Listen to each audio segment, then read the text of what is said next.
Hi అండి అందరికీ. అందరూ ఎలా ఉన్నారండి? బాగున్నారా? ఇవాళ అయితే సొద్ద బూరెలు ఎలా ప్రిపేర్ చేసుకోవాలో చూపించేస్తున్నాను, చూసేయండి. ఆల్మోస్ట్ 90% అందరికీ వచ్చు ఎలా చేయాలి ఏంటి అనేది. ఒక 10% రాదు. బూరె నూనెలో వేయగానే ఇరిగిపోతూ పిండంతా వేస్ట్ అవుతూ చాలామంది ఇబ్బంది పడతారు. సో పక్కా కొలతలతో ఇవాళ నేను చెప్పే చిట్కాలు ఫాలో అయ్యారు అంటే పర్ఫెక్ట్గా అయితే వస్తాయండి. చాలా చక్కగా కూడా పొంగుతాయి. అండ్ కొన్ని రోజులు బాగానే నిలవ కూడా అయితే ఉంటాయి అండి.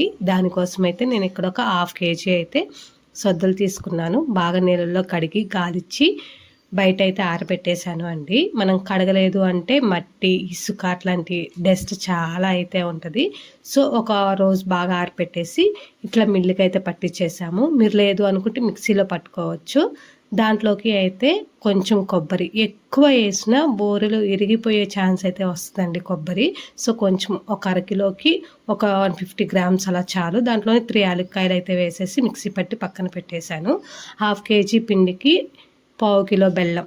పాకం అయితే రావాల్సిన అవసరం లేదండి. కొంచెం వాటర్ వేసి బాగా కరిగిన తర్వాత స్టవ్ ఆపేసుకోవచ్చు. నలకలు అవి బాగా ఉంటాయి కాబట్టి మనం వడపోసుకొని పిండిలో పోసి కలపెట్టేసుకుంటే సరిపోతుంది. ఈ బెల్లం వాటర్ కూడా బాగా చల్లారిన తర్వాత కాకుండా మరీ వేడిగా ఉన్నప్పుడు కాకుండా కొంచెం గోరువెచ్చగా ఉన్నప్పుడు పోసి పిండి అయితే కలుపుకోండి. చూసారా, నేను ఫస్ట్ మిక్సీ పట్టి పెట్టుకున్నవి అయితే కొబ్బరి, యాలక్కాయలు పొడి అయితే వేసేసాను. ఇంకా బెల్లం వాటర్ అయితే వడపోసి పోసేసాను. పిండి అంతా మెత్తగా అయితే మీకు వీలైతే ఇంకా 2 చేతులతో కలిపారు అంటే చాలా ఈక్వల్గా పిండి అయితే కలిసిద్ది అండి. కలిపేసి పక్కనైతే పెట్టేశాను. ఒక 10 minutes అలా పక్కన పెట్టేసి కొంచెం మెత్తగా నానిన తర్వాత బూరెలు అయితే వేయడం స్టార్ట్ చేశాను. ఇది నా వంటకం అయితే కాదులేండి, అమ్మ చెప్తుంటే చేశాను. ఇంత పెద్ద పెద్ద వాళ్ళు చేసే పెద్ద పెద్ద పనులు నాకు కూడా అయితే అంతగా రావు. ఏదో చిన్నపిల్లలకు వండి పెట్టుకునే కొన్ని చిన్న చిన్న వంటలు అయితే వచ్చు. సో ఇవాళ పాపకి చేస్తూ మీకు కూడా అయితే వీడియో అయితే తీసి షేర్ చేసుకుంటున్నాను అంతే. పిండి చూసారా ఎంత మెత్తగా అయితే వచ్చిందో. అన్ని ముద్దలు అయితే ముందే చేసి పెట్టేసుకున్నాను. ఒక పక్క చేస్తూ ఒక పక్క కళాయిలో వేస్తూ ఉంటే లేట్ అవుతుంది కదా అని అన్నీ చూస్తుంటే సున్నుండలు ఉన్నట్లే ఉన్నాయి. లోహిత పాపం సున్నుండలే అనుకొని తినేసింది కూడా, కొంచెం తర్వాత ఊసేసింది నోటికి అంతుంది అని చెప్పేసి. నేనైతే ఇలా చేత్తోనే మెత్తగా అప్పలైతే ప్రిపేర్ చేసుకుంటున్నాను అండి. చాలామంది చెక్కలు ఒత్తుకునేది ప్యూరీ పేస్ అలాంటివి ఏ ఉంటాయి కదా, దాంతో కూడా చేసుకుంటారు. కాకపోతే కొంచెం గట్టిగా అనిపిస్తాయి. ఇలా తడిగుడ్డతో ఒత్తుకొని చేత్తో నూనెలో వేసుకున్నాము అంటే చాలా మెత్తగా బాగా వస్తాయి.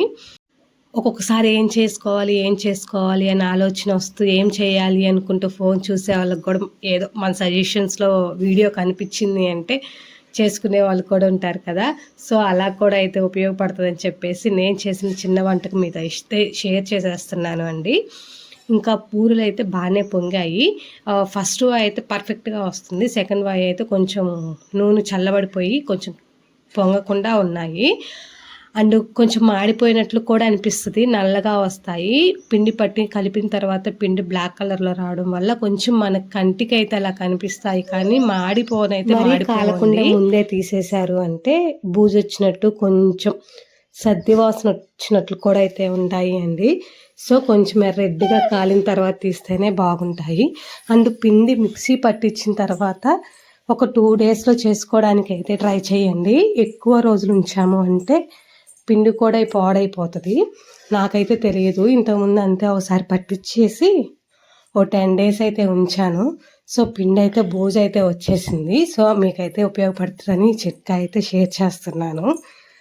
ఈ రోజుకైతే వీడియో ఇంతే. బూరెలు చూసారా ఎంత బాగా వచ్చాయో, మెత్తగా బాగా పొంగి. ఎవరెవరు ట్రై చేశారో మన వీడియో చూసి కమెంట్ సెక్షన్లో అయితే కమెంట్ చేయండి. Bye bye.